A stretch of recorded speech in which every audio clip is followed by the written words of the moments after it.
कृष्ण चैतन्य देवं श्री राधा कृष्ण पादान्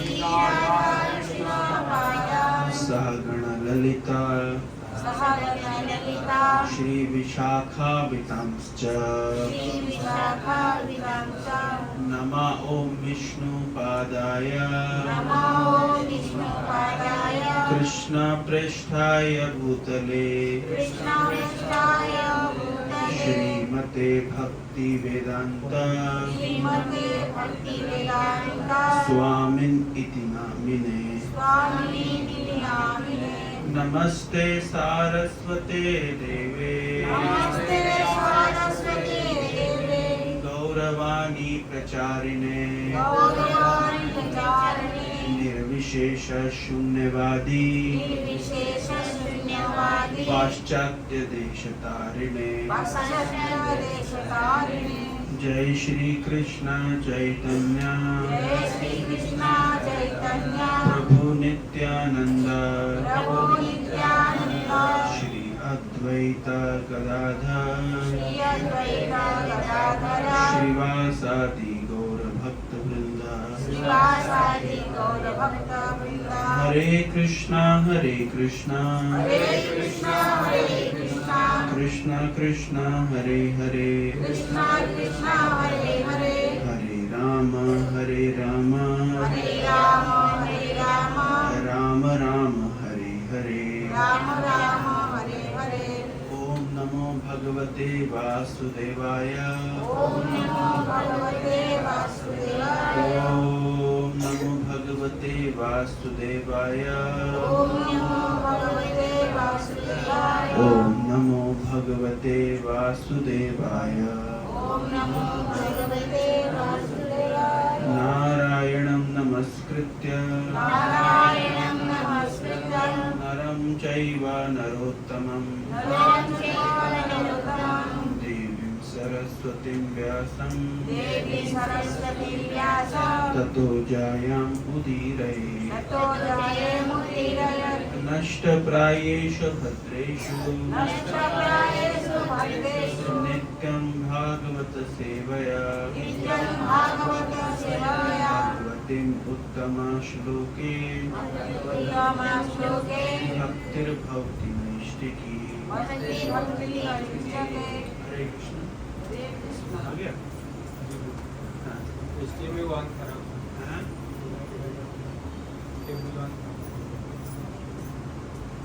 ठीक है, तो आज हम लोग वृत्तासुर की प्रार्थनाओं को सुनेंगे। आप लोगों ने सुना है वृत्तासुर का नाम पहले? किसने सुना है वृत्तासुर का नाम? किसने नहीं सुना है? सारे भक्तों ने नहीं सुना है। ठीक है, तो आज हम वृत्तासुर के बारे में चर्चा करेंगे। तो वृत्तासुर कैसा दिखता था? असुर है ना, वृत्तासुर। ये रिकॉर्डिंग चालू है। वृत्तासुर कैसा दिखता था, तो उसके थोड़े फोटो आपको दिखाएंगे, तो इससे आपको थोड़ा सा फील आएगा। तो उसके लिए हमारे मंदिर में एक ड्रामा हुआ था, वृत्तासुर का ड्रामा। हाँ, लाइट बंद करेंगे तो आपको स्क्रीन सब देख पा रहे हैं। ये लाइट भी, ऑल्टर की लाइट भी दोनों बंद करनी पड़ेगी। कैसा दिखता है वृत्तासुर आप पहले समझ जाएंगे, तो उसके बाद में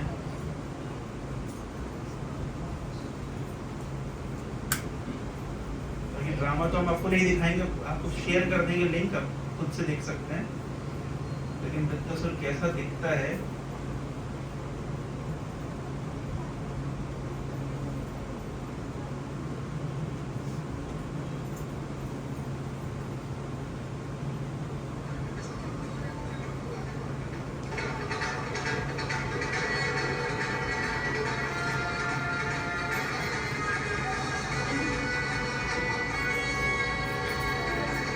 ऐसा दिखता है वृत्तासुर।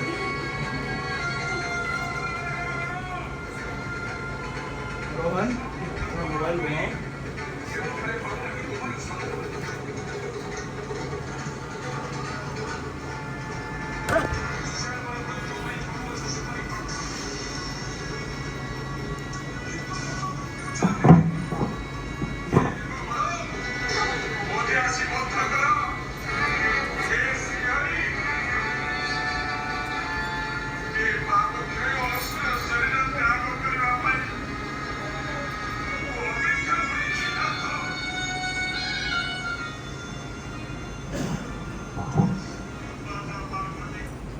देखा आप लोगों ने वृत्तासुर कैसा दिखता है? ये पूरा ड्रामा है वृत्तासुर के ऊपर। तो आज मैं आपको वृत्तासुर की कथा संक्षेप में सुनाऊंगा, फिर आप लोग का होमवर्क ये कि आप इस ड्रामा को देखिएगा। एक असुर है लेकिन भगवान का भक्त है। तो ये भक्त असुर कैसे बना या असुर भक्त कैसे बना, तो ये है चर्चा का विषय। लाइट जला दीजिए।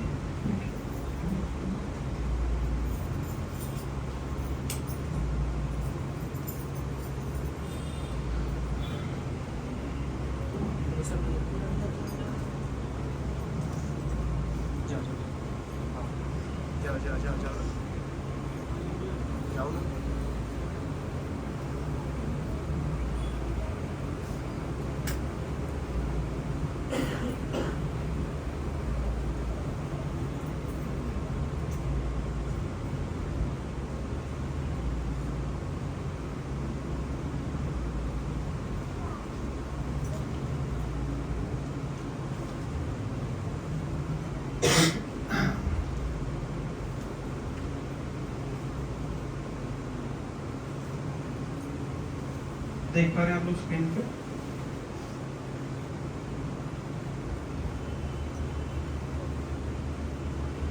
तो वृत्तासुर ने कुछ प्रार्थनाएं करी, तो पहले हम प्रार्थनाओं को दोहराएंगे, तो उससे आपको पता चलेगा कि वृत्तासुर कितना महान व्यक्ति था। मतलब जितने भी असुर था उनसे कितने महान विचार थे। मेरे साथ साथ बोलेगा, अहम हरेत पादैक मूला दासानुदासो भवितास्मि भूया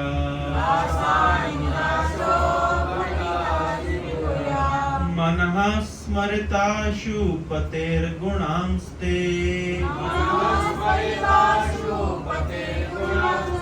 मनः स्मरिताशु पतेर्गुणांस्ते गृणीत वा कर्म करोतु काया गृणीत वा कर्म करोतु काया।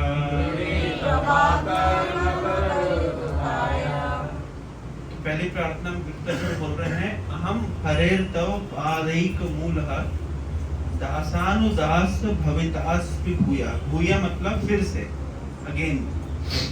तो मैं कब पुनः मैं कब क्या बनूंगा? दासानुदास भवितास्मि भूया। भविता मैं होऊंगा, अस्मि मैं, भूया फिर से। मैं फिर से आपके दासों का दास कब बनूंगा? हरेर तव पादैक मूला। हे भगवान हरि, आपके चरणों के दासों का दास मैं कब बनूंगा? अच्छा, और क्या करूंगा? तो मना स्मरेता शुपतेर गुणांस्ते। हे भगवान, हे स्वामी, अपने मन से आपके गुणों का गान कब करूंगा? कब कर पाऊंगा फिर से? और गृणीत वाक कर्म करो तु काया। और वाणी से कब आपके गुणों का गान कर पाऊंगा और कब इस शरीर से आपके लिए सेवा कर पाऊंगा? भूया मतलब फिर से। तो ये ऐसा क्यों बोल रहे हैं भूया फिर से? क्योंकि पहले करते थे लेकिन किसी कारण से असुर शरीर प्राप्त हो गया, तो असुर शरीर में ये सब नहीं कर पा रहे। असुर शरीर में, असुर शब्द का अर्थ क्या होता है? जो बेसुरा होता है असुर कहते हैं। जो देवता नहीं होता असुर है। हम लोग देवता नहीं है ना, तो हम क्या है? जो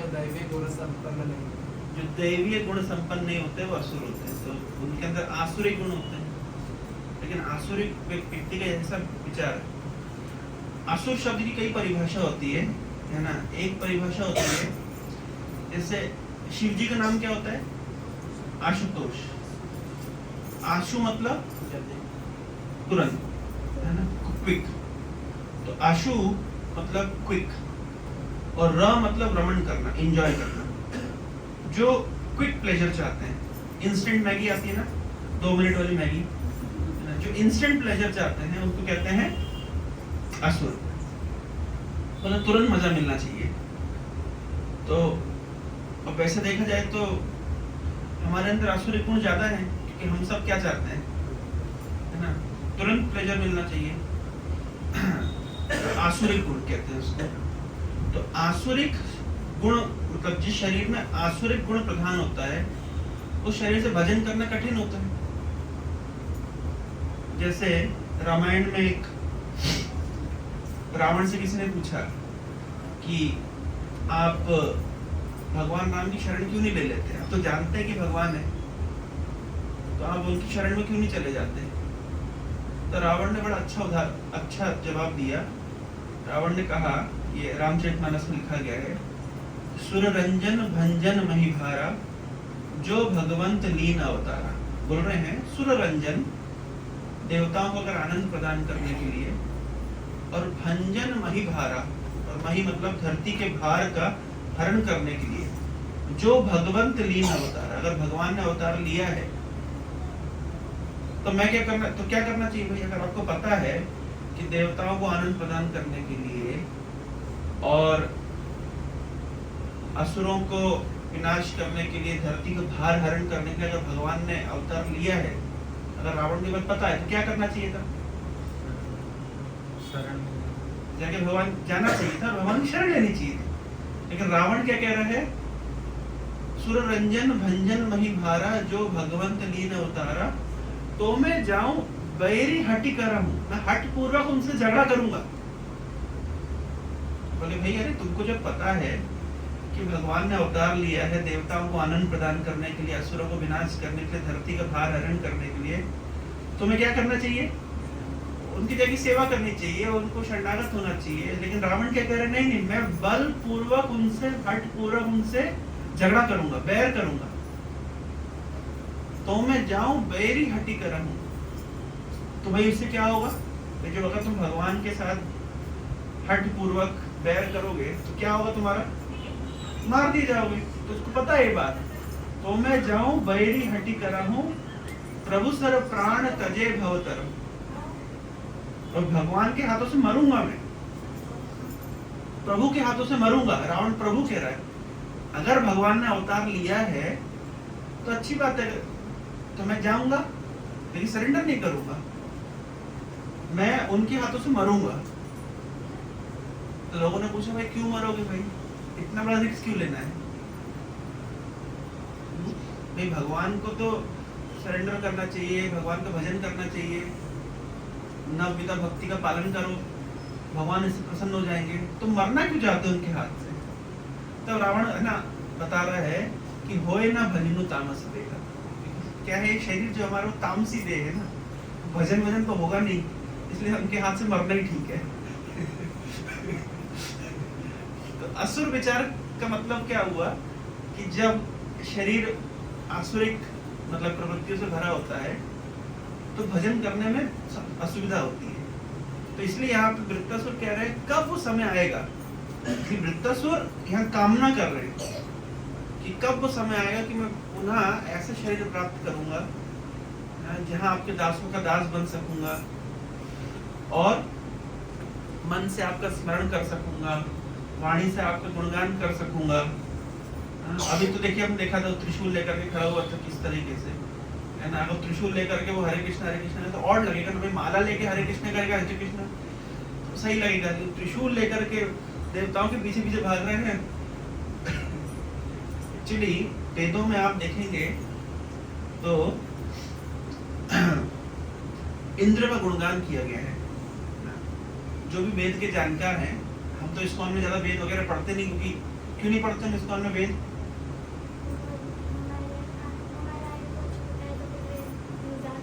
हाँ हमारी आयु छोटी है और वेद इतने व्यापक है, कितना पढ़े। और क्या कारण है, सकाम कर्म के लिए वेद सकाम कर्म के लिए, मतलब ज्यादा वेद में सब कुछ है, लेकिन जनरली लोग सकाम कर्म मतलब कर्म कांड के लिए उसको उपयोग में लाते हैं। और हमारी अंडरस्टैंडिंग से ऊपर है, हम वेद का साथ वेदांत पढ़ते हैं। हाँ क्या है वेदांत, सर्व वेदांत सारम ही श्रीमद् भागवत इष्यते, सभी वेदों का सार है श्रीमद् भागवत। तो हम तो भागवत पढ़ ही रहे हैं ना, भाई वेद की तुलना निगम कल्पतरो गलितम फलम, भाई वेद की तुलना किससे करी गई है? एक वृक्ष से करी गई है, और उस वृक्ष का पका हुआ फल है श्रीमद् भागवत।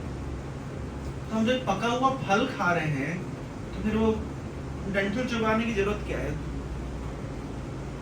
वेद की तुलना अगर वृक्ष से करी गई है तो वृक्ष का कौन सा हिस्सा है जिसको हम आस्वादन कर सकते हैं? वो तो फल ही है ना, हम तो फल खा ही रहे हैं, और वो भी कैसा फल जिसमें ना पका हुआ फल। और कैसा पका हुआ फल? जिसमें ना गुठली है और ना ही उसके आगे के पल्प है, मतलब पील है, केवल स्किन है, और उसके ऊपर भी उस फल को शुखा मुखात अमृत तरफ। कैसे जांच करेंगे कि कौन सा फल? फल की शुद्धता की जांच कैसे होती है? हाँ, अगर किसी तोते ने जिस फल को खाया मतलब शुद्ध है, इसमें कोई केमिकल नहीं है कि ये मतलब कुछ रसायन नहीं मिलाया गया है, कुछ इंजेक्शन नहीं दिया गया है, क्योंकि तोते ने खाया मतलब तोते को फर्क है। अब वो अलग बात है कि आजकल के तोते भी अगर ट्रेंड तोते हो तो कोई भरोसा नहीं, लेकिन जो भी है तो श्रीमद् भागवत का हम आस्वादन करते हैं, इसलिए श्रीमद् भागवत जो वेदों का सार है तो उसका हम आस्वादन करते हैं, तो इसलिए अलग से वेद पढ़ने की आवश्यकता नहीं है। और दूसरा कारण ये भी है कि वेदैश्च सर्वैर अहमेव वेद्यो, भाई जब वेदों का उद्देश्य भगवान कृष्ण को जानना, तो हमारे तो पूरा सिद्धांत ही उसके ऊपर आधारित है। हम तो भगवान कृष्ण की भक्ति ही करते हैं और प्रचारित करते हैं, तो अलग से फिर वेद पढ़ने की आवश्यकता नहीं। लेकिन जो भी वेद जान, और वैसे भी आज की डेट में आपको शुद्ध वेद अवेलेबल भी नहीं है, मिलना भी मुश्किल है। और बड़ा एक आश्चर्य होगा आप लोगों को, कभी कभी आप यूट्यूब में देखेंगे तो बहुत सारे अन्य धर्मों के लोग वेदों को पढ़ने का प्रयास करते हैं। तो क्या करते हैं वो लोग? उस वेद खोलेंगे, फिर वो एक सेंटेंस पढ़ेंगे, फिर वो संस्कृत का उनको थोड़ा बहुत ज्ञान होता है। संस्कृत मान लीजिए कोई 5-7 साल 10 साल 15 साल स्कूल में, कॉलेज में, यूनिवर्सिटी में अगर संस्कृत पढ़ ले, तो क्या संस्कृत पढ़ने मात्र से क्या व्यक्ति वेद पढ़ पाएगा? संस्कृत के ज्ञान होने मात्र से क्यों नहीं हो पाएगा? तो व्यक्ति बोल सकता है मैंने संस्कृत पढ़ा है और देखो इसका अनुवाद ये है। केवल संस्कृत जानने मात्र से क्या वेद का ज्ञान हो सकता है? क्या लगता है आपको? केवल संस्कृत का ज्ञान होने से वेद का ज्ञान हो जाएगा? नहीं होता। क्यों नहीं होता था? कारण समझिए। पहली बात तो संस्कृत एक बहुत ही व्यापक भाषा है। जैसे मैं उदाहरण आपको देता हूँ, अलग अलग उदाहरण से आप समझेंगे। चैतन्य महाप्रभु और सार्वभौम भट्टाचार्य का संवाद है चैतन्य चरितामृत में, जहाँ एक श्लोक के लगभग 60 से ऊपर अनुवाद करती चैतन्य महाप्रभु, और एक व्याख्या दूसरे व्याख्या से बिल्कुल अलग है। तो श्लोक है वो 10-12 शब्दों का श्लोक, लेकिन उसकी व्याख्याएं इतनी विस्तृत, इतनी सारी व्याख्याएं। इससे क्या पता चलता है? जैसे मान लीजिए भगवद गीता का एक श्लोक है, बंधुरात्मा स्मरतस्य येन आत्मनेव आत्मना जिता। यहाँ पे आत्मा शब्द 3 बार प्रयोग किया गया, तीनों बार अलग तरीके से। आत्मा शब्द का प्रयोग किया गया है शरीर के लिए, आत्मा शरीर शब्द का प्रयोग किया गया है मन के लिए, और आत्मा शब्द का प्रयोग किया गया आत्मा के लिए। एक ही श्लोक में 3 बार आत्मा शब्द है। तो जो बेचारा संस्कृत पढ़ के आया होगा स्कूल, कॉलेज में, यूनिवर्सिटी में, और वो आकर के इसका अनुवाद करेगा तो क्या अनुवाद करेगा? उसको कॉन्टेक्स्ट नहीं पता है। इसलिए केवल संस्कृत का ज्ञान होने मात्र से वेद को समझना ये संभव नहीं है। जैसे कल मैं एक प्रवचन सुन रहा था, उसमें भागवत में लिखा गया है कि कंस जरासंध को बोल रहे थे, जरासंध मम गुरु, जरासंध मेरे गुरु हैं। जरासंध और कंस का क्या संबंध था?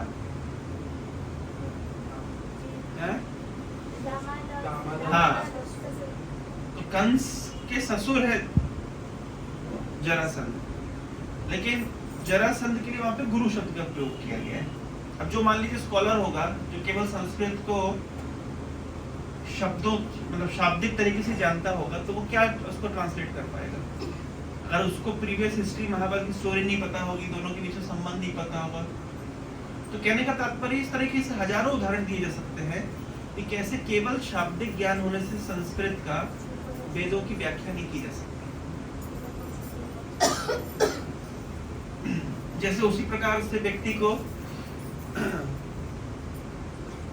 जैसे उदाहरण के तौर पे जो संस्कृत के शब्द होते हैं उन कई शब्दों का इंग्लिश व्याख्यान नहीं मिल सकता। जैसे मान लीजिए प्रसाद, अब प्रसाद का अंग्रेजी शब्द आपको नहीं मिलेगा। बताइए प्रसाद का अंग्रेजी शब्द क्या है? प्रसाद का अंग्रेजी शब्द नहीं मिलेगा। क्यों नहीं मिलेगा? प्रसाद का आपको उर्दू शब्द नहीं मिलेगा, प्रसाद का आपको अरबी शब्द नहीं मिलेगा, क्योंकि उनकी कल्चर में तो भोग लगाकर है खाने कॉन्सेप्ट ही नहीं है। भगवान को भोग लगाया जाता है फिर वो प्रसाद हो जाता है। अच्छा, आप इसको झूठा नहीं बोल सकते। इंग्लिश वर्ड है रेमिनेंट्स, पर रेमिनेंट्स एक्चुअली में क्या अर्थ हुआ? बचा कुचा, झूठा। लेकिन प्रसाद बचा कुचा झूठे की कैटेगरी में नहीं आता है। लेकिन कुछ अंग्रेजी शब्द नहीं है, इसलिए काम चलाओ शब्द क्या लगा दिया गया है? रेमिनेंट्स। लेकिन प्रसाद शब्द की इंग्लिश है ही नहीं, क्योंकि उस कल्चर में ही नहीं है। जिस कल्चर से इंग्लिश लैंग्वेज की उत्पत्ति हुई है उनके कल्चर में भगवान को भोग लगा करके अर्पित करके प्रसाद के रूप में स्वीकार करना ये नहीं होता। तो कोई भी जब ट्रांसलेशन होता है, कोई भी भाषा मतलब शास्त्र का ट्रांसलेशन, तो उसके पीछे एक कल्चर होता है। कई हजारों सालों का कल्चर लेकर के व्यक्ति ट्रांसलेट करता है। इसलिए जब आचार्य लोग ट्रांसलेट करते हैं तो उसका अलग मीनिंग निकलता है, और केवल शाब्दिक स्कॉलर जो ट्रांसलेट करते हैं उसका अलग मीनिंग निकलता है। इसलिए कभी कभी आप देखेंगे यूट्यूब के ऊपर बहुत सारे छोटे छोटे बच्चे आजकल आके बोलते हैं इस्कॉन की जो गीता है गलत लिखा है। देखिए वहां पे क्या कहते हैं योग लिखा है, प्रभुपाद जी ने उसको भक्ति ट्रांसलेट किया। अरे तो भाई योग का अर्थ ही भक्ति होता है। अब उसको समझने के लिए अच्छा वो ऐसे सोच रहा है कि प्रभुपाद जी कोई नया व्यक्ति आए हैं जिन्होंने ऐसे ट्रांसलेट किया है। लेकिन प्रभुपाद जी के ट्रांसलेशन के पीछे कितने कितने आचार्यों की कमेंट्री है। प्रभुपाद जी की कमेंट्री के पीछे कम से कम नहीं भी तो 5-7 नाम मैं आपको गिना सकता हूँ। बलदेव विद्याभूषण, विश्वनाथ चक्रवर्ती ठाकुर, जीव गोस्वामी, कितने कितने आचार्यों की कमेंट्री को लेकर के मैं आपको वो ओरिजिनल बुक दिखा दूंगा कभी, हमारे पास हमारी लाइब्रेरी में है, कि जिस बुक के आधार पर श्रील प्रभुपाद जी ने श्रीमद् भागवत की कमेंट्री दी है। श्रीमद् भागवतम के 10वें स्कंद के ऊपर तो लगभग नहीं भी तो 35 आचार्यों की कमेंट्री है संस्कृत में। 10वें स्कंद की किताब में लगभग इतनी बड़ी किताबें होंगी, मतलब यहाँ से रखना शुरू करेंगे तो यहाँ तक इतनी मोटी मोटी किताब, इतनी सारी, केवल 10वें स्कंद। बाकी तो एक पहले स्कंद से लेकर 12वें स्कंद तक बाकी छोड़ दीजिए, 10वें स्कंद इतना बड़ा है। एक एक श्लोक के ऊपर नहीं भी तो 35 आचार्यों की कमेंट्री।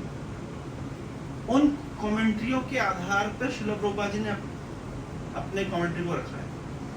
जो आजकल के लोग आकर के बोल देते हैं कि प्रभुपाद जी कमेंट्री ठीक नहीं है, तो उनको बोलो 35 आचार्यों को पहले जाके चैलेंज करें, उसके बाद इधर पे आए। कभी कभी लोग प्रश्न पूछते हैं आप प्रभु जी उनका आंसर क्यों नहीं देते? किस किस का आंसर दे भाई? उसको आंसर देने के लिए जैसे अभी एक नया चल रहा है ना, राहुल आर्या, उनका झगड़ा चल रहा है, डिबेट करना चाहते हैं। क्या किसके पास टाइम उनके साथ डिबेट करने के लिए? एक बार की बात है, कहानी सुनी होगी आप लोगों ने। एक हाथी था, हाथी के साथ जा रहा था, तो वहां से सुअर निकल के आ रहा था। सुअर जानते हैं ना उड़िया में, घुसुड़ी, तो आ रहा था इधर। तो जब घुसुड़ी आ रहा था तो हाथी साइड हो गया। तो हाथी जब साइड हो गया तो घुसुड़ी अपनी पत्नी और बच्चों को देखा मैं कितना महान हूँ, मैं जब चलता हूँ तो हाथी भी रास्ता देता है। तो बाद में हाथी की पत्नी ने पूछा क्यों आपने उसको, आप चाहते तो उसको एक बार में कुचल के रख सकते थे, आपने उसको क्यों साथ दे दिया? उन्हें कुचल तो मिल देता, लेकिन उसके बाद फिर मुझे नहाने जाना पड़ता। कौन उसके साथ पंगा ले, कौन अपने आप को गंदा करे। और मान लीजिए हाथी से आप, मतलब हाथी अगर घुसुड़ी से जीत भी जाए तो लोग क्या बोलेंगे? हाँ?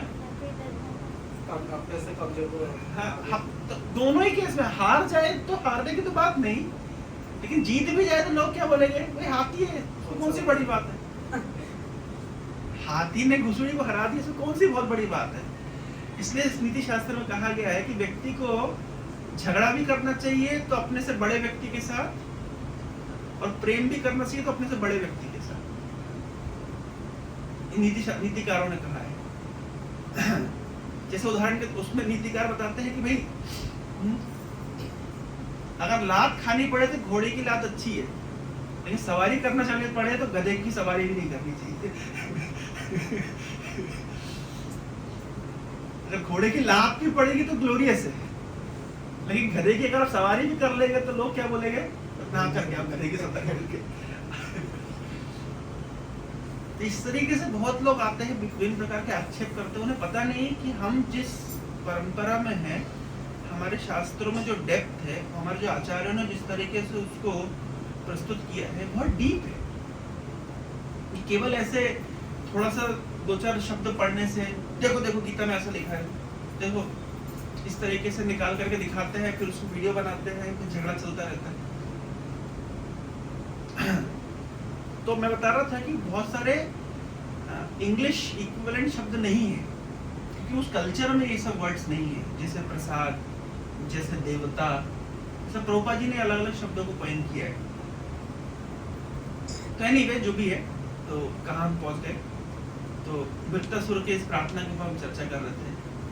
वृत्तासुर कह रहे हैं कि कब वो समय आए कि मैं पुनः आपके दासों का दास बन सकूंगा और मन से आपका स्मरण कर सकूंगा, अपने अपने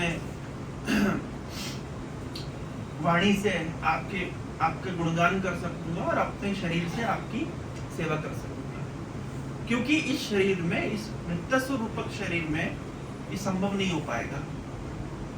ये आसुरिक शरीर इस चीज के लिए कंड्यूसिव नहीं है, कि इसलिए मुझे आप ऐसा दिव्य शरीर प्रदान करिए। तो कभी कभी भक्त दिव्य शरीर की लालसा करता है। क्यों? क्योंकि दिव्य शरीर का अर्थ होता है कि वहाँ भगवान की सेवा कॉन्स्टेंटली हो सकती है। जैसे मान लीजिए भौतिक शरीर में जो शरीर हमारा है, तो इसमें समस्या है कि इसमें बीमारी आ जाती है। तो जब बीमारी आ जाती है तो शरीर काम ही नहीं करता। तो जब शरीर ही काम नहीं करता तो सेवा कैसे होगी? आपने भी अनुभव किया होगा, अगर आप बीमार होते तो ना पढ़ाई में मन लगता है, ना जप में मन लगता है, ना किसी की सेवा में मन लगता है। तो ये इस शरीर की लिमिटेशन है। इसलिए कभी कभी भक्त चाहते हैं कि उन्हें ऐसा दिव्य शरीर प्राप्त हो कि जहाँ पे वो भगवान की कांस्टेंट सेवा कर सके। उदाहरण दिया जाता है, जैसे मान लीजिए अगर आपको सूर्य देवता की सेवा करनी है, तो आपको सूर्य देवता की सेवा के लिए सूर्य लोक पे जाना पड़ेगा। और सूर्य लोक में अगर आप जाएंगे तो इस शरीर से जाएंगे तो क्या होगा? क्या होगा? जल जाएगा। तो इसका मतलब ये शरीर सूर्य देवता की सेवा के लिए उपयुक्त नहीं है। तो अगर आपको सूर्य देवता की सेवा करनी है तो आपको कैसा शरीर चाहिए होगा? ऐसे ही सेवा शरीर चाहिए होगा जो सूर्य देवता के समान शरीर हो, यानी अग्नि से बना हुआ शरीर। अग्नि से बना हुआ शरीर होगा तो क्या होगा? वहां जाके जलेगा नहीं। तो और भाई आप मान लीजिए आपका शरीर उस तरह का नहीं है, सूर्य देवता को हाथ लगाते ही मान लीजिए सूर्य देवता बोलेंगे मेरे पैर दबाओ, तो पैर दबाने हाथ लगा, हाथ भस्म हो जाए, सेवा क्या करेंगे आप? तो कंड्यूसिव शरीर क्या होगा कि जब सूर्य के जैसा ही अगर आपका शरीर होगा तो आप सूर्य देवता की सेवा कर पाएंगे। उसी प्रकार से भगवान आध्यात्मिक, भगवान चिन्मय है, तो चिन्मय शरीर से भगवान की सेवा हो सकती है। हालांकि भगवान कृपा करके अर्चा विग्रह के रूप में प्रकट होते हैं ताकि हम भौतिक शरीर से भी उनकी सेवा कर सकें। एक ये बड़ा अलग लोगों का कॉन्सेप्ट है, अजीब अजीब लोग डाउट लेकर के आते हैं। ये डाउट क्यों मैं बार बार चर्चा में लेकर के आता हूँ? क्योंकि ये लोग पूछते हैं और जो नहीं पूछते उनको बताना चाहिए, जबरदस्ती बताना चाहिए कि हमारी फिलॉसफी बहुत उन्नत है, हम ये नहीं हम किसी कागज को या हम किसी पत्थर को नहीं पूज रहे हैं। भगवान कृपा करके इस रूप में हमारे सामने प्रकट हुए हैं ताकि हम भौतिक शरीर से उनकी सेवा कर सकें। भगवान तो चिन्मय है, लेकिन चिन्मय वस्तु की सेवा हम भौतिक शरीर से कैसे कर सकते हैं? तो संभव नहीं है। तो भगवान कृपा करके वो चिन्मय भगवान अपने आप को इस भौतिक पदार्थों के माध्यम से स्फुरित करते, प्रकट करते हैं, ताकि हम उनकी सेवा कर सकें, वो हमारी सेवा को स्वीकार कर सकें। फिर लोग कभी कभी आपने सुना होगा कि भगवान की मूर्ति के ऊपर मच्छर बैठा हुआ है, कि मक्खी बैठी हुई है। तो फिर लोग बोलते हैं कि अरे जो भगवान अपनी मक्खी नहीं भगा पा रहे, वो आपके दुख और कष्टों को कैसे दूर भगाएंगे? सुना आप लोगों ने आर्गुमेंट? सुना आपने ये आर्गुमेंट? लोग इस तरह बोलते हैं कि जो भगवान अपने गाल के ऊपर बैठे हुए मक्खी को नहीं भगा सकते, तो वो आपके दुखों और कष्टों को कैसे भगाएंगे? तो क्या उत्तर देंगे आप?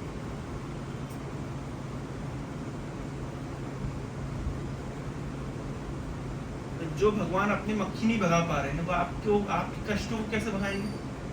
फिर उनकी पूजा करना सरासर मूर्खता है। बहुत सरल सा उत्तर है। भगवान का अलग अलग अवतार होता है, अलग अलग कार्य के लिए। सब कार्यों में सब चीजें नहीं होती। भगवान राम का प्राकट्य क्यों हुआ?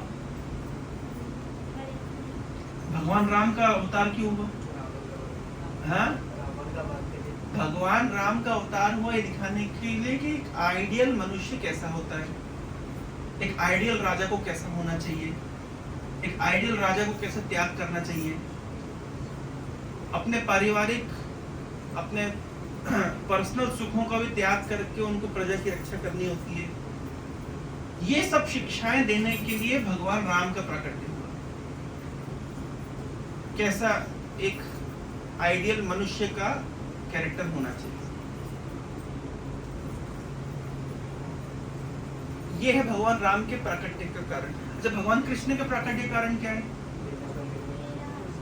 हाँ? भगवान कृष्ण बताने के लिए हुए प्राकट्य हुए हैं कि भगवान किसको कहते हैं। आप भगवान राम की लीलाओं को देख करके ये आकलन नहीं कर सकते कि भगवान किसको कहते हैं, क्योंकि भगवान राम ने अपने आप को हमेशा मर्यादाओं के अंदर रखा। भगवान यद्यपि वे भगवान है, लेकिन यहाँ पे क्या लीला दर्शा रहे हैं कि कैसे मर्यादाओं के अंदर रहे। लेकिन भगवान कृष्ण ने क्या दर्शाया? क्या मर्यादा? कोई मर्यादा नहीं। मैं जो बोलूंगा वही मर्यादा है, बस। लोग प्रश्न पूछते ना, महाभारत में कृष्ण ने कहा ऐसा बोलो, ऐसा करो, ऐसा करो, ऐसा करो। तो प्रश्न ही उठता है कि क्या भगवान ने नियम तोड़वाए? नहीं, नियम नहीं तोड़वाए। भगवान ने बताया कि जो मैं बोलूं वही नियम है, बस। अंतर समझिए। हम जहां से खड़े हो जाए, लाइन वहीं से शुरू होती है। ये भगवान बताने के लिए, इसी को तो आदि पुरुष कहते हैं ना। ये मूवी वाला आदि पुरुष नहीं, गोविंदम आदि पुरुषम तम हम भजन। आदि पुरुष में आदि मतलब जहां से वो शुरू हो जाए, बस वहीं से शुरू होती लाइन। ये दिखाने के कृष्ण हर अवतार का अपना एक कारण है, अपना एक प्रयोजन है। राम जी दिखाने आए हैं कि मनुष्य को आइडियल रहना चाहिए, मनुष्य को सच बोलना चाहिए। कृष्ण ने कभी सच नहीं बोला। देखिए, मर्यादाओं के अंदर रहना चाहिए, नियमों को मानना चाहिए, बहुत कुछ सिखाया। एक मनुष्य को चाहिए कि भगवान राम को फॉलो करे, पर मनुष्य अगर कृष्ण को फॉलो करेगा जेल जाएगा, क्योंकि कृष्ण फॉलो करने के लिए नहीं है। कृष्ण ने जो कहा वो फॉलो किया जाना चाहिए। कृष्ण को फॉलो मत करिए, क्योंकि आप कृष्ण को फॉलो करेंगे तो सीधे आप जेल जाएंगे। या चोरी करेंगे, वस्त्र चुराएंगे, झूठ बोलेंगे, नियम तोड़ेंगे, तो आप तो जेल ही जाएंगे ना। क्योंकि ये सब कौन कर सकता है? वो कृष्ण कर सकते हैं। क्यों कर सकते हैं? क्योंकि नियम आपके लिए है, नियम उनके लिए नहीं है। भाई लाल बत्ती आपकी गाड़ी के लिए, हवाई जहाज उड़ के जा रहा है, हवाई जहाज उस प्लेटफॉर्म पर नहीं जिस प्लेटफॉर्म पर आप हैं। कृष्ण दिखा ही रहे हैं कि भाई मैं हवाई जहाज, देखो मैं तुमको लाल बत्ती पे खड़े होना है, लेकिन मैं लाल बत्ती के ऊपर से उड़ के जाऊंगा। अब समझिए, अगर कोई आइडियल मनुष्य का कैरेक्टर कैसा होना चाहिए तो राम जी के जैसा होना चाहिए। भगवान किसको कहते हैं, अगर ये देखना है तो कृष्ण को समझना पड़ेगा।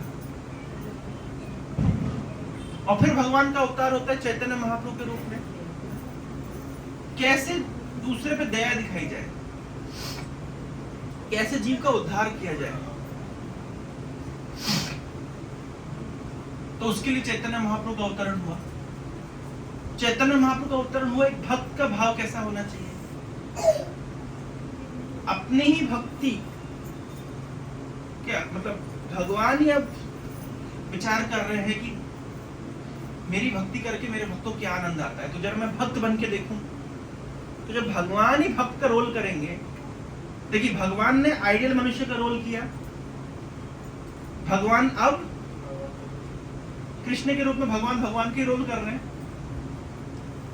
और चैतन्य महाप्रभु रूप में भगवान भक्त का रोल कर रहे हैं। तो भगवान ही रोल कर रहे हैं अलग अलग। तो जब भगवान एक्टिंग करेंगे तो कैसी एक्टिंग होगी? भगवान जब एक्टिंग करते, भगवान नरसिंह देव की एक्टिंग करें, जब भगवान नरसिंह देव की एक्टिंग कर रहे हैं तो ऐसे दहाड़ लगा रहे हैं, इतना क्रोधित हैं, तो कोई देवी देवता उनके पास में नहीं आ रहे, यहाँ तक कि लक्ष्मी जी उनके पास में नहीं आ रही है, कोई पास में आना नहीं चाहता है। क्योंकि भगवान जब एक्टिंग करते हैं तो उसको पूरी तरीके से, अच्छा एक्टर उसको कहते हैं। अच्छा एक्टर का अर्थ क्या हुआ है, जो उस रोल में इस तरीके से समा जाए,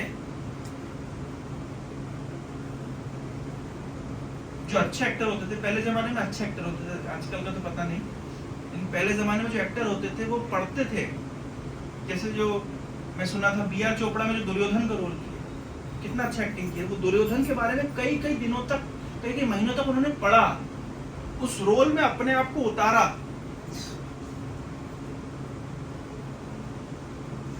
अच्छे एक्टर का तो यही स्वभाव है। मैं सुना था कि बहुत समय पहले ऐसा कई ड्रामा हो रहा था, कोई नरसिंह देव की रोल कर रहा था, तो इतना वो एब्जॉर्ब हो गया कि जो हिरण्यकशिपु बना था बेचारा, उसको वो सच में उसको उठ के भागना पड़ गया, क्योंकि ये इतना एक्टिंग में मग्न हो गए कि सच में उसको चीरने लगे। जो भी हो, नटो नाट्य धरो यथा, कुंती महारानी प्रार्थना में कही, कई बार भागवत में शब्द आया है कि भगवान एक नाटककार है, भगवान एक्टिंग करते हैं, भगवान अलग अलग रोल स्वीकार करते हैं। तो उसी प्रकार से भगवान ने अर्चा बिगड़ का रोल स्वीकार किया है। इस रोल में भगवान बोलते कुछ नहीं है, देखते सब कुछ है। अब देखिए ये रोल है, तो ये रोल किसके लिए? अच्छा, जो लोग बोलते हैं कि भाई जिनके मुंह में मक्खी बैठ रही है वो भगवान अपनी मक्खी नहीं भगा रहे, तो भाई भगवान ने वो रोल स्वीकार किया है कि ये मैं इस रोल में हूं, यहाँ खड़ा हुआ हूं, इसमें मैं अपनी मक्खी भी नहीं भगाऊंगा। ये जिम्मेदारी भी किसकी है? तुम्हारी है, क्योंकि मैं तो सेवा लेने के लिए खड़ा हुआ हूं। मैं इतनी सेवा लेने के लिए खड़ा हुआ हूं कि अपनी मक्खी भी मैं खुद नहीं भगाने वाला। तो क्या भगवान मक्खी नहीं भगा सकते? भगा सकते हैं, लेकिन भगवान अभी यहाँ पे किस रोल में है? भगवान को जो करना होता है, भगवान को जब खुजली होती है तो भगवान मंदराचल पर्वत से खुजली करवा लेते हैं। भगवान ने कूर्म देव का रूप क्यों बनाया जानते हैं? भगवान ने कूर्म देव का रूप क्यों बनाया?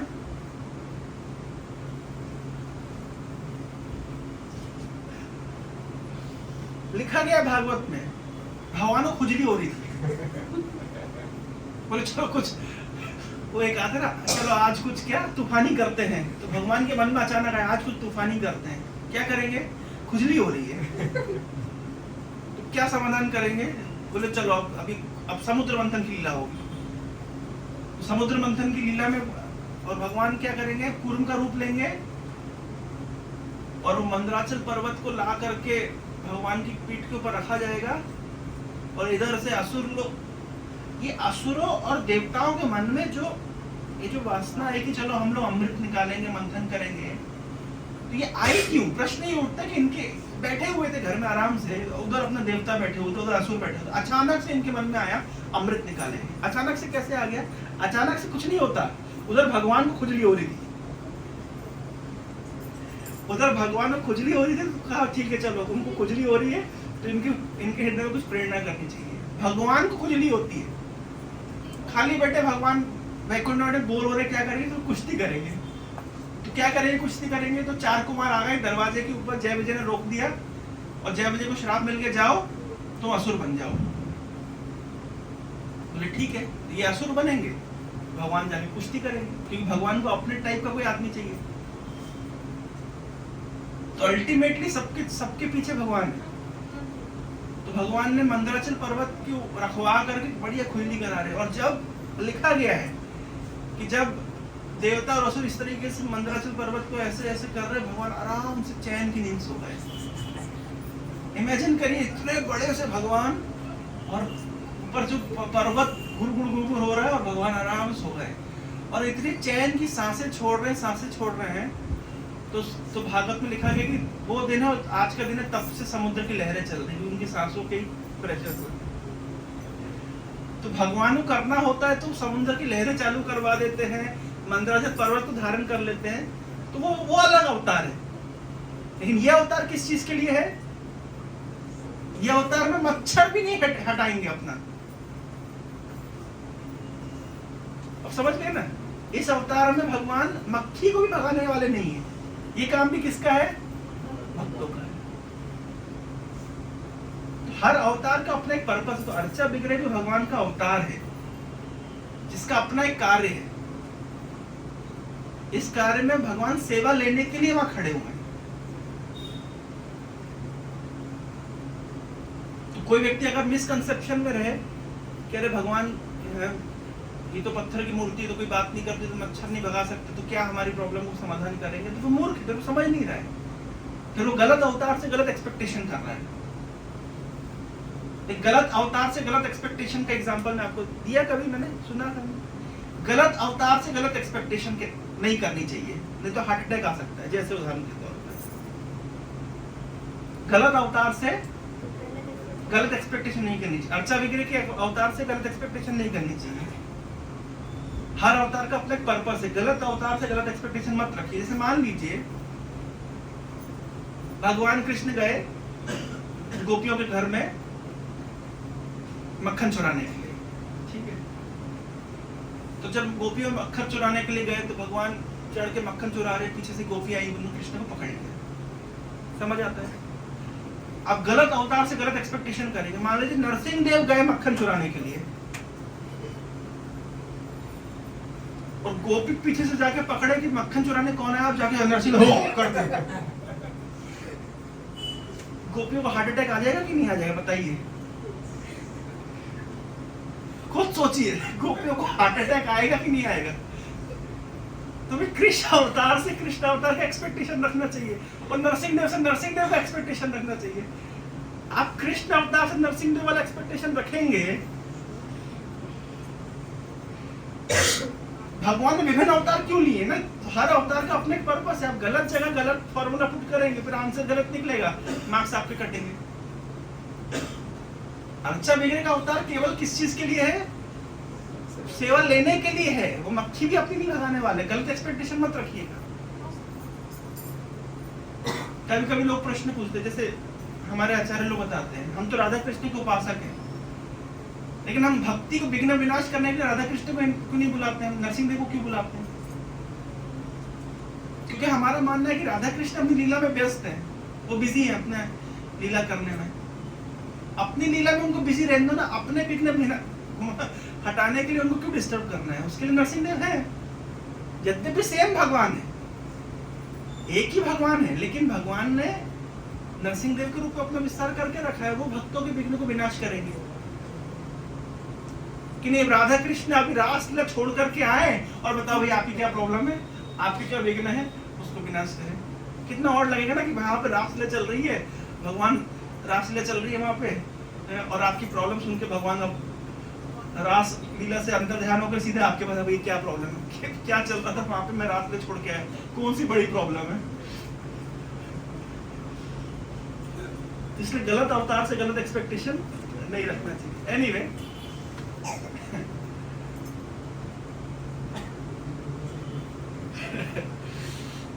तो ये प्रार्थना करी।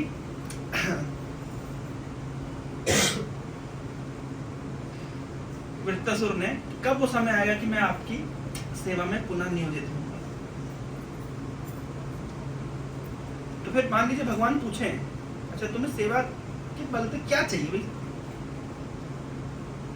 भाई लोग मेरे पास आते हैं, मेरी प्रार्थना करते हैं, कुछ मांगते हैं, कुछ इच्छा होती है उनकी, तुम्हें क्या चाहिए, तुम क्यों मांग रहे हो, क्या चाहिए तुम्हें, कुछ तो एक्सपेक्टेशन होगा ना तुम्हारा। पूछा मानो भगवान ने वृत्तासुर, तो वृत्तासुर जवाब दे, नहीं मेरा कोई एक्सपेक्टेशन नहीं, क्या, तो वो जवाब दे रहे हैं, न नाक पृष्ठम न च पारमेष्ठ्यम न सार्वभौमं न रसाधिपत्यं न योग सिद्धिर अपुनर्भवं वा समंजस्वत्वा विरहे कांक्षे। तो बोले न नाक पृष्ठम न च पारमेष्ठ्यम, बोले मुझे स्वर्ग लोक नहीं चाहिए। अच्छा स्वर्ग लोक नहीं चाहिए तो आपको ब्रह्मा जी का लोक चाहिए होगा, और नहीं ना पारमेष्ठ्यम, ना स्वर्ग लोक चाहिए ना ब्रह्मा जी का लोक चाहिए। अच्छा तो आपको फिर इस जगत में रहना है, धरती का बड़ा साम्राज्य चाहिए होगा, ना सार्वभौम, इसके लिए भी आपके पास नहीं आया। ओ अच्छा आप तो असुर है ना, आपको शायद पाताल लोक चाहिए होगा। बोले ना रसाधिपत्य, तो ब्रह्मा जी का लोक नहीं चाहिए, स्वर्ग लोक नहीं चाहिए, इस धरती का लोक नहीं चाहिए, पाताल लोक नहीं चाहिए, तो क्या चाहिए आपको, योग सिद्धि चाहिए ना, योग सिद्धि। अच्छा आपको मुक्ति चाहिए होगी ना, जन्म संसार के जन्म मृत्यु के चक्र से मुक्ति, ना पुनर्भवम, मुझे मुक्ति भी नहीं चाहिए। बड़ी अजीब बात है, मेरे हमारे पास आ रहे हो, हमारा दास बनना चाहते हो, अपनी वाणी से हमारा गीत गाना चाहते हो, हमारे गुणों का गान करना चाहते हो, अपने हाथों से हमारी सेवा करना चाहते हो, ये कोई एक्सपेक्टेशन नहीं, कुछ तो चाहते होगे ना। नहीं, कुछ नहीं चाहिए। क्यों नहीं चाहिए भाई, क्या समस्या है। बोले नहीं, अगर ये सब प्राप्त करके आपसे दूर ही हो जाना है तो फायदा क्या। ये पर्टिकुलरली श्लोक यद्यपि वृत्तासुर भगवान के लिए बोल रहे हैं, लेकिन वृत्तासुर बार बार इंद्र को याद दिला रहे हैं कि देखो इंद्र, तुम मेरे साथ झगड़ा कर रहे हो, तुम मेरे साथ झगड़ा क्यों कर रहे हो, तुम्हें क्या चाहिए। क्योंकि हाँ, मैं पहले जो मैं एक पॉइंट शुरू किया था, मैं बीच में स्किप कर गया। वेदों में इंद्र की पूजा का व्याख्यान बहुत ज्यादा है। मैं वहां से हम बहुत जगह घूम के आ गए कि हम वेद क्यों नहीं पढ़ते हैं, वेद क्यों नहीं मानते, कि वेद के हमको मतलब वेद मानते मतलब हम वेद क्यों नहीं पढ़ते, क्योंकि अदरवाइज हम वेदों का सारी पढ़ते हैं। वेदों के अंदर ये जो वृत्तासुर और इंद्र का जो युद्ध है, इसके विषय में कई जगह लिखा गया है, और उसमें इंद्र को कई बार इंद्र का गुणगान किया गया है, ये कहकर कि इंद्र ने वृत्तासुर का वध किया। अब जब भी वेद को उठाएंगे, कई जगह पे आपको वेदों में सबसे प्रमुख देवता माने गए हैं इंद्र, और इंद्र की सबसे बड़ी जय हुई है वृत्तासुर का वध।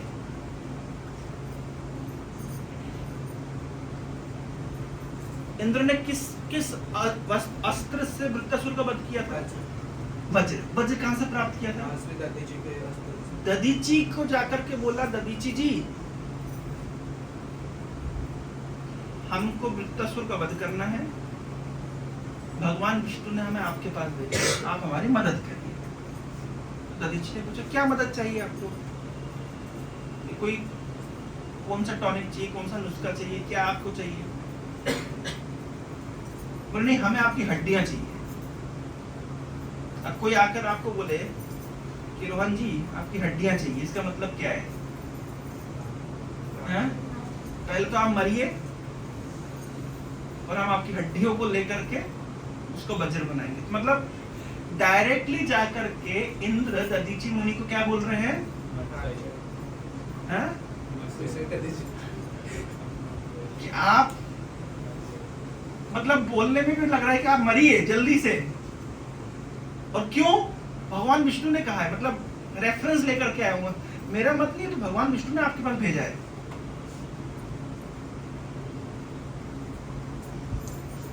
और वज्र से क्या होगा? हम वृत्तासुर का वध करेंगे।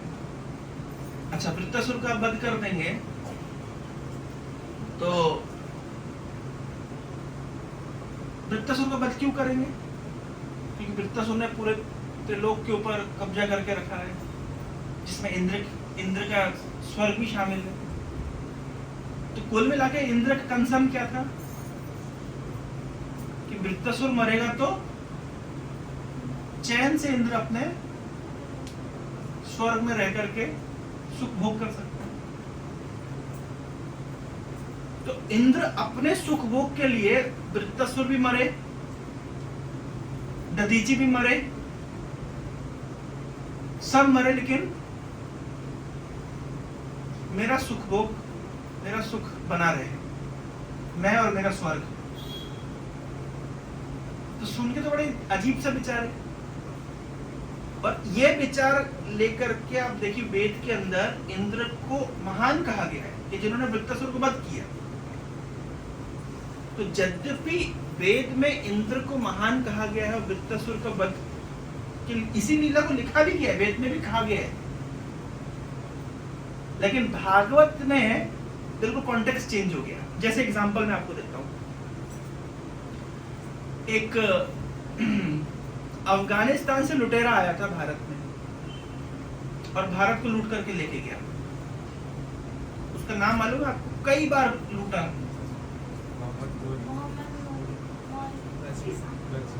ये लोग टर्किश थे, अफगान से आया था, उसका नाम था अब्दाली। और विशेष रूप से इन्होंने, अब्दाली ने मथुरा वृंदावन को कई बार लूटा और हजारों हजारों संतों को मार डाला। और इतना ही नहीं, मतलब इतना मारा कि आज भी आप मथुरा के किसी किसी स्थान पे जाएंगे तो वहां पे लिखा है कि जैसे सोमनाथ को तोड़ा तो मोहम्मद गोरी ने तोड़ा, ऐसा लिखा है, वहां पे लिखा गया है अब्दाली ने तोड़ा था। कई मंदिरों को, ब्रज भूमि को पूरी तरीके से खाक बनाने के पीछे सबसे बड़ा हाथ अगर था तो अब्दाली का था। और वो भी बहुत ज्यादा देर नहीं, 1700 लगभग, आज से 350-400 साल पहले,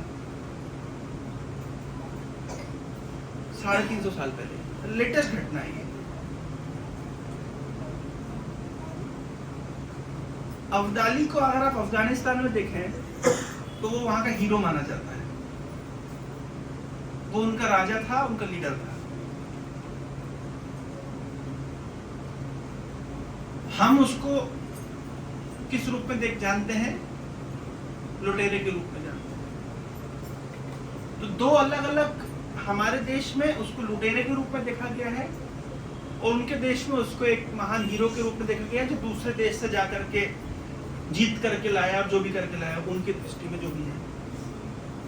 तो एक ही व्यक्ति का दो अलग अलग स्थान पे, दो अलग अलग परिप्रेक्ष्य में मूल्यांकन होता है। उसी प्रकार से इंद्र का और वृत्तासुर का दो अलग अलग परिप्रेक्ष्य में मूल्यांकन अलग अलग तरीके से। वेद में हीरो कौन है? इंद्र। और विलन कौन है? वृत्तासुर। देखिए श्रीमद् भागवत में हीरो कौन है? वृत्तासुर। और विलन कौन है? इंद्र। यद्यपि इंद्र देवता है। अजीब सी बात है ना, देखिए वही व्यासदेव के द्वारा दिए गए शास्त्र में, क्यों? क्योंकि श्रीमद् भागवत में भक्ति की प्रधानता है और वेद से काम करने की प्रधानता है, इसलिए दोनों अलग अलग परिप्रेक्ष्य में मूल्यांकन किया गया है।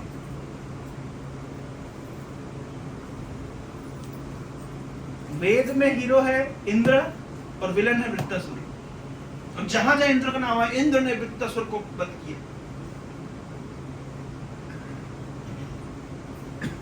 लेकिन वही चैप्टर जब भागवत में दिया गया है तो इंद्र को हर तरीके से हारा हुआ बताया गया। क्यों? यद्यपि इंद्र जीत गया और बोला है वृत्तासुर ने कि तुम जीत के भी सब कुछ हार गया, मैं सब कुछ हार के भी जीत गया। क्यों? सामंजस्य तो विरह का, सब कुछ प्राप्त करने के बाद अगर कृष्ण को खो दिया तो इंद्र तुम्हें कुछ नहीं मिला वास्तव में, और मैं सब कुछ खोने के बाद कहां जा रहा हूं? भगवान के पास वापस जा रहा हूं, इसलिए मैंने सब कुछ हार के भी सब कुछ जीत गया। देखिए कितना मतलब ये मूल्यांकन, इसलिए एक ही एंगल से सारे शास्त्र को नहीं पढ़ना चाहिए। श्रीमद् भागवत में उन तथ्यों को सामने रखा गया जिसमें भक्ति की पराकाष्ठा है। जहां पे इंद्र हार गया, क्यों? क्योंकि इंद्र स्वर्ग जीत गया।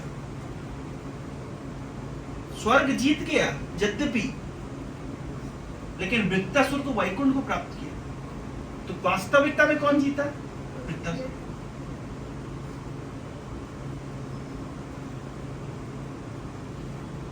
तो यही बात यहाँ पे वृत्तासुर बोल रहे हैं कि अगर ये सब प्राप्त करके, स्वर्ग का लोक प्राप्त करके, या ब्रह्मा का लोक प्राप्त करके, ये ध्रुव लोक प्राप्त करके, ये इस संसार के लोक को प्राप्त करके, ये पाताल लोक को प्राप्त करके, यह योग सिद्धि प्राप्त करके और यही मुक्ति प्राप्त करके अगर आपसे विरह हो जाता है तो ऐसी चीजों की आकांक्षा का फायदा क्या? इसलिए मुझे वो सब नहीं चाहिए। देखिए वृत्तासुर होने पर, असुर होने पर भी वृत्तासुर कितने महान विचार है। वेद में जैसे जिस प्रकार से कई जगह इंद्र का गुणगान है, भागवत में कई बार इंद्र को ऐसा देखा जाए तो अगर श्रीमद् भागवत में तो कई बार ऐसा हुआ है, कई कई अलग अलग लीलाओं में, जहाँ पे इंद्र को मतलब बहुत ही निंदित किया गया है, बहुत ही मतलब, यद्यपि इंद्र महान है, इंद्र भगवान की विभूति है, लेकिन इंद्र क्योंकि पोजीशन पावर आने के बाद व्यक्ति कैसे उसकी बुद्धि भ्रष्ट हो जाती है, इसमें ये एग्जाम्पल अगर देना हो तो कई कई बार इंद्र का एग्जाम्पल दिया गया है। क्योंकि ब्रह्मा जी की जनरली बुद्धि भ्रमित होती नहीं है इस तरीके से। क्योंकि ब्रह्मा जी, जैसे उदाहरण के तौर पर ब्रह्मा जी सृष्टि जब करते हैं तो सृष्टि करने से पहले भगवान से प्रार्थना करते हैं, सृष्टि करने के दौरान भगवान से प्रार्थना करते हैं, सृष्टि करने के बाद में सृष्टि चले कैसे उसके लिए भगवान से प्रार्थना करते हैं। तो कॉन्स्टेंटली वो प्रार्थना करते रहते हैं। तो क्योंकि कॉन्स्टेंटली प्रार्थना करते रहते हैं इसलिए जनरली भगवान की पोजीशन को भूलते नहीं। कभी कभी ब्रह्म में बहुत लीला, विचित्र लीला होती है जब भगवान खुद ही भुलाना चाहते हैं, तो भगवान भी बिल्कुल ही ऐसी लीला करेंगे कि मतलब ग्वाल बाल के रूप में बिल्कुल ही अब पूरी तरीके से जो ब्रह्मा जी की कॉम्प्रिहेंशन से परे है, तो वो दिखाने के लिए उस केस में वो दिखाना चाहते हैं कि भाई देखिए ब्रह्मा जी भी इस लीला को कॉम्प्रिहेंड नहीं कर पाते। अदरवाइज ब्रह्मा जी अपराध नहीं किए कहीं पे भी। लेकिन इंद्र के साथ प्रॉब्लम क्या है कि इंद्र को जैसी पोजीशन पावर प्राप्त होती है तो इंद्र भगवान की पोजीशन को भूल जाते हैं। इसलिए कई एग्जाम्पल है, हम दशम स्कंद में देखते हैं। भगवान कृष्ण ने नरकासुर का वध किया। नरकासुर ने इंद्र की मां अदिति का छत्र और कुंडल चुरा लिए थे, तो छत्र और कुंडल वापस किया। तो वापस करने तक देखिए इंद्र की माँ के छत्र कुंडलों को वापस मिल गए, तो इंद्र को थैंक यू बोलना चाहिए। थैंक यू को बोला, उधर थैंक यू हुआ, उधर पे सत्यभामा जी की इच्छा हुई कि चलो थोड़े दिन के बाद 2-4 दिन की बात रही होगी कि आपने रुक्मिणी को पारिजात का फूल दिया, हमको पारिजात का पूरा वृक्ष चाहिए। अब ये क्या वृक्ष मांगे थे, इंद्र ने मना कर दिया। अरे भाई तुम्हारे खेत में कितने वृक्ष लगे होंगे गार्डन में, एक दे दो, तो नहीं दिया। अभी भगवान को थैंक यू बोल रहे हैं, अभी भगवान को बोल रहे हैं कि भगवान आपने नरकासुर को अच्छा वध कर दिया, इसने हमारी माँ के कुंडल चुरा लिए थे, छत्र चुरा लिया था, और अभी 2 दिन में आप भूल गए। और यही भगवान जिस जब ब्रज में लीला कर रहे थे तो आप ही ने कितनी हरकतें करी थी, कितना सॉरी बोला था, कितनी प्रार्थनाएं करी थी। अभी 2-4 साल बीते नहीं कि फिर आप भूल गए, 2-4 दिन बीते नहीं आप फिर भूल गए। तो व्यक्ति कैसे भूल जाता है अपने किए हुए प्रोमिसेस को? इसका कुछ उदाहरण इंद्र के कैरेक्टर से मिलता है। इसलिए भागवत में इंद्र के कैरेक्टर को कई बार इस तरीके से दिखाया गया है।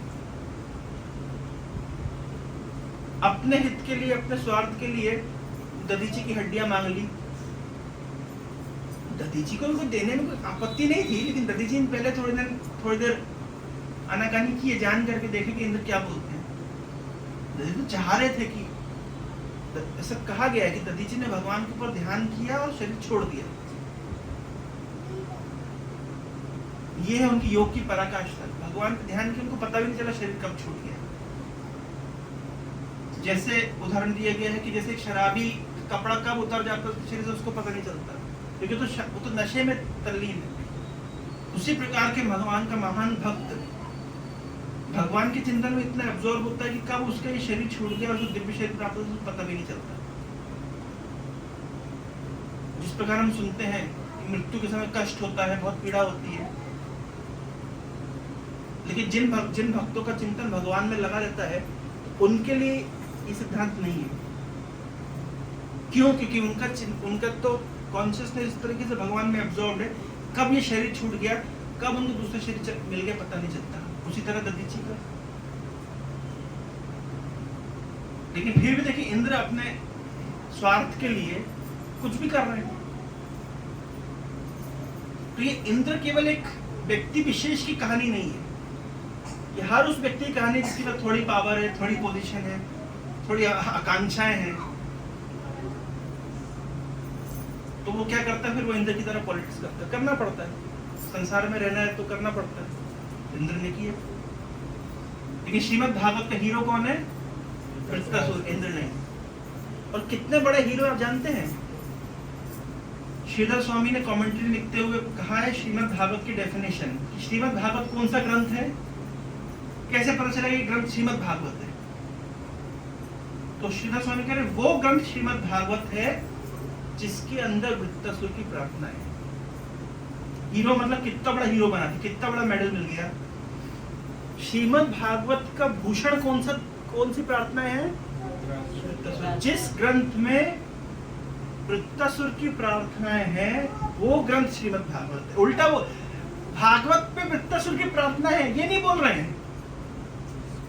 क्या बोल रहे हैं?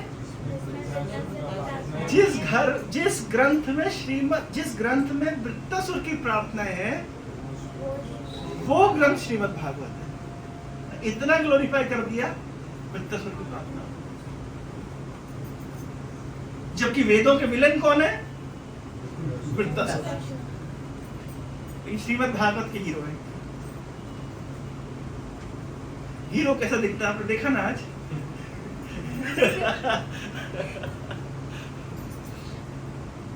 ठीक है, 2 और छोटी 4 प्रार्थना, ज्यादा प्रार्थना नहीं, 2 हमने सुनी, 2 और हम सुन लेते हैं।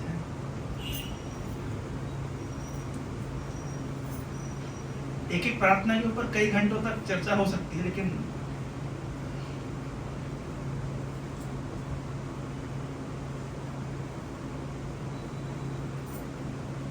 तो वृत्तासुर की जो एक इसको कहते हैं तृष्णा, एक प्यास, कैसी प्यास है, मतलब उसको शब्दों में अगर व्याख्या किया जाए तो इस प्रकार से श्लोक में व्याख्या हुआ है। अलग अलग उदाहरणों के माध्यम से यहाँ पे बताया गया है।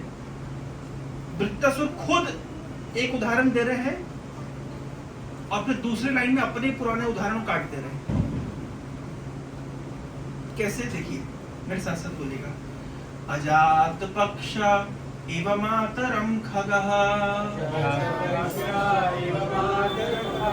स्तन्यं यथा वत्सतरः शुधार्थः प्रियं प्रियेव विषितं विषण्णां मनो अरविन्दाक्ष दीक्षते त्वाम्। तो बोल रहे हैं अजात पक्षा इव मातरम खला। अजात पक्षा, जिस पंछी के अभी पंख नहीं हुए हैं। तो जो पंछी जिसके पंख अभी नहीं उगे होते वो घोंसले में रहती है, तो माँ का इंतजार करती है। क्यों? माँ आएगी और अपनी चोंच से उस पक्षी के चोंच में दाना डालेगी। तो उस पंछी के आप जरा इंतजार के मूड में चले जाइए। वो पंछी मतलब कितना असहाय है, उसके पंख अभी उगे नहीं है और कब कौन बहेलिया आ जाए, कौन जानवर आ जाए उसको शिकार कर ले, सांप आ जाए उसको खा जाए। तो हमेशा वो मतलब वो पंछी जो है कितना हेल्पलेस केस है, हेल्पलेस मूड में, और वो अपनी माँ का इंतजार करता है कि माँ आए और उसको चोंच में दाना डाले। तो वृत्तासुर कहते हैं, ये एग्जाम्पल दे रहे हैं कि मैं भगवान आपको उसी प्रकार इंतजार कर रहा हूं। लेकिन जब वृत्तासुर ने कहा भगवान मैं आपका इंतजार उसी प्रकार कर रहा हूं जिस प्रकार से एक पंछी जिसके पंख नहीं उगे हैं वैसे इंतजार कर, जो अपनी माँ का इंतजार करता है, बोले लेकिन इसमें एक समस्या है। इस एग्जाम्पल में एक समस्या है। क्या समस्या है? इस एग्जाम्पल में एक समस्या है। क्या समस्या है?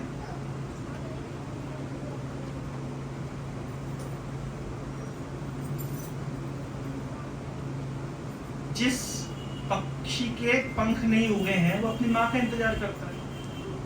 लेकिन इस पर्टिकुलर एनालॉजी में एक समस्या है। समस्या ये है कि जो पंछी है उसको अपने माँ का सरोकार, माँ की इतनी मतलब मिलने की तीव्र इच्छा नहीं है जितनी तीव्र इच्छा दाने की है। दाना प्राप्त करने की अभिलाषा ज्यादा है, वो रक्षण प्राप्त करने की अभिलाषा ज्यादा है। यद्यपि उदाहरण अच्छा है, यद्यपि ये बात सच है कि जो पंछी जिसके पंख नहीं उगे वो माँ के इंतजार की तीव्रता रहती है, उस तीव्रता के पीछे कुछ कारण रहता है। तो कारण ये है कि दाना मिलेगा और रक्षा मिलेगी। तो क्या इससे बेटर उदाहरण हो सकता है? तो बोले हाँ, बेटर उदाहरण है। क्या है?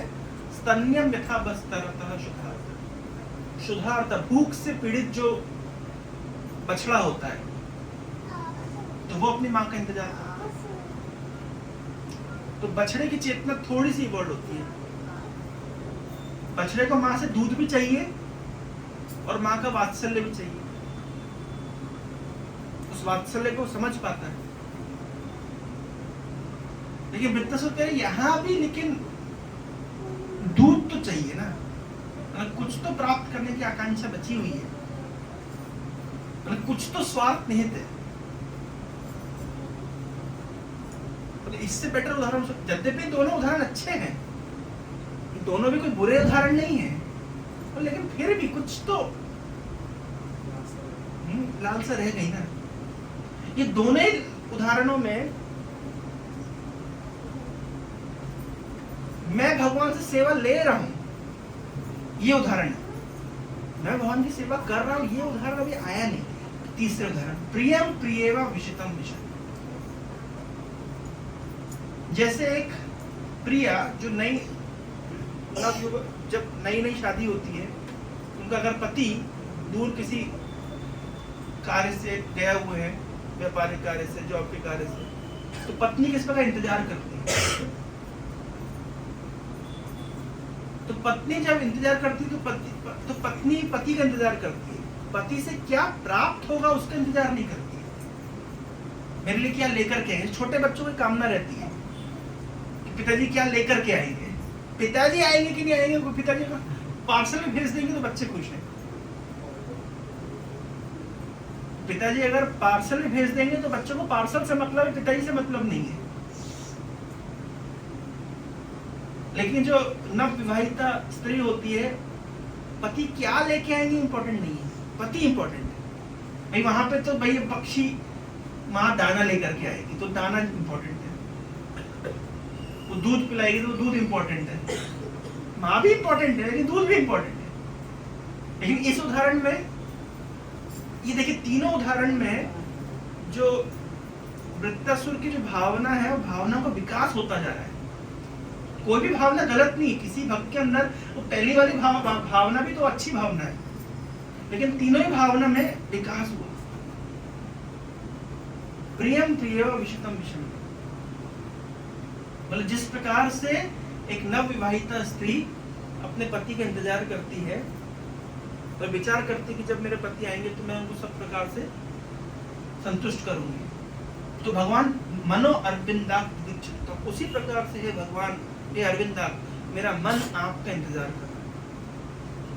आपसे मिलने वाले दाने की कामना नहीं कि दूध की कामना नहीं है, मैं तो आपका इंतजार कर रहा, मेरा मन आपका उस प्रकार इंतजार कर रहा है जिस प्रकार से एक प्रिया अपने प्रियतम का इंतजार करती है।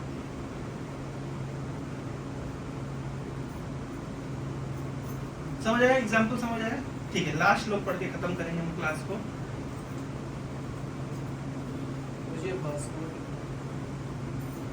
6.11.26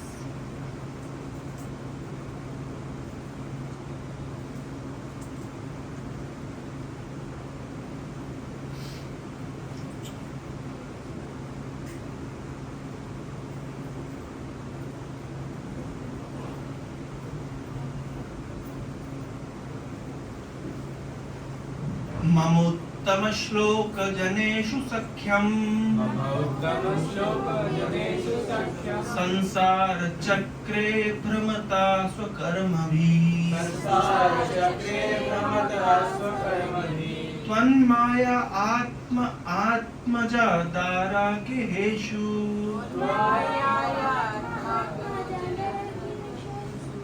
कठिन हो गया? त्वन्मायया आत्म आत्मजा दारा गेहेषु। दो बार है ना, आत्म आत्मजा। आत्म मतलब बॉडी, बॉडी, यहाँ पे आत्म मतलब बॉडी, और आत्मजा मतलब संतान, आत्म से जनित, और दारा मतलब पत्नी, गेहेषु मतलब घर। आसक्त चित्तस ननात भूयात्। अब श्रीमद् भागवत की सारी प्रार्थनाओं में एक कॉमन आपको प्रेयर हर भक्त की प्रार्थना में मिलने वाली है। भगवान से प्रार्थना करने के बाद एक चीज जरूर मांगते हैं, क्या? भगवान से प्रार्थना करने समय भक्त लोग, हर भक्त ने एक चीज और हमेशा रिक्वेस्ट की, हाँ, भगवान के भक्तों का संग। ध्रुव महाराज ने इस तरह प्रार्थना करी, प्रहलाद महाराज ने इस तरह प्रार्थना करी, सबने इस तरह प्रार्थना करी। क्यों? ये बड़ा सीक्रेट है? अपराध से क्या होगा? हमेशा कोई भक्त प्रार्थना करने के बाद भक्तों का संग मांग लेते हैं। उसका कारण ये है कि बोले तीन जो मैंने प्रार्थना करी है वो तो हो सकता है कि चलो मैंने अभी आवेश में कर दी, इस प्रकार की चेतना मेरी कॉन्स्टेंटली बनी कैसे रहेगी? मान लीजिए आपने तीन प्रकार की प्रार्थना पहले कर ली, न नाक पृष्ठम न चापारा पृष्ठम, जैसे उदाहरण के तौर पे सुबह सुबह हमने यहाँ बोले ना धनम ना जनम सा सुंदरी, और बाहर जाके शुरू हो गए धनम जनम सुंदरी। तो कॉन्स्टेंटली वो कॉन्शियसनेस कैसे बनी रहेगी? वो भक्त संग बने रहे। इसलिए सब बोलने के बाद में लास्ट प्रार्थना कर रहे थे कि भगवत भक्तों का संग दे दीजिए, क्योंकि बाकी जो प्रार्थना मैंने पहले बोल दी है फिर वो मेक श्योर हो जाएगा कि वो सिस्टम इकोसिस्टम बना रहेगा। इसलिए हमेशा भक्त लोग तो लास्ट में, बीच में, पहले कहीं ना कहीं तो ये प्रार्थना बोल ही देती है। क्या बोल रहे हैं? मम उत्तम श्लोक जनेषु सख्यम। सख्यम मतलब फ्रेंड, मेरी फ्रेंडशिप करा दीजिए। किसके साथ फ्रेंडशिप करा दीजिए? उत्तम श्लोक जनेषु। भगवान का नाम है उत्तम श्लोक। भगवान को कहते हैं उत्तम श्लोक। क्यों कहते हैं भगवान को उत्तम श्लोक? क्योंकि उत्तम श्लोकों से, उत्तम गुणों से उनका गान किया जाता है, तो उत्तम श्लोकों से उनका गान किया जाता है, इसलिए उनका उत्तम श्लोक भगवान प्रसिद्ध नाम है। तो मम उत्तम श्लोक जनेषु, जनेषु उत्तम श्लोक के जन यानी भक्तों के संग।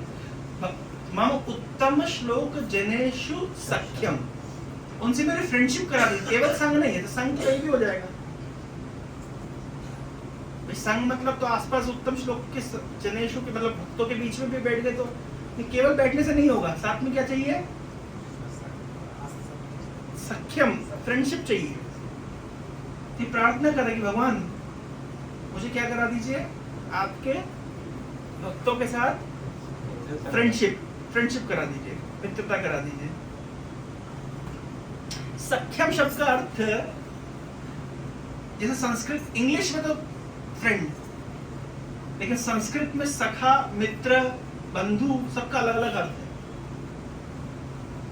जैसे हम वैसे भी देखते ना हमारी भाषाओं में, जो हिंदी, संस्कृत ओरिजिनेटेड भाषाओं में ताऊ, काका, चाचा, फूफा, मौसा सब अलग अलग है। इंग्लिश में एक ही वर्ड है, क्या? अंकल। उसी तरीके से संस्कृत में एक ही वर्ड है फ्रेंड, मतलब इंग्लिश में एक ही वर्ड है फ्रेंड। लेकिन सखा मतलब सखा मतलब क्या होता है?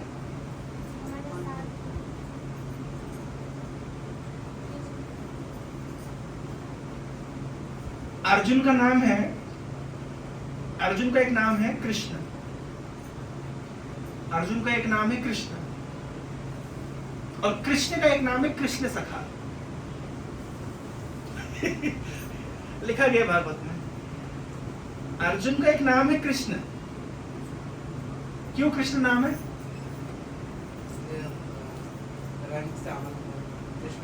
ठीक है, कृष्ण की तरह रंग है। और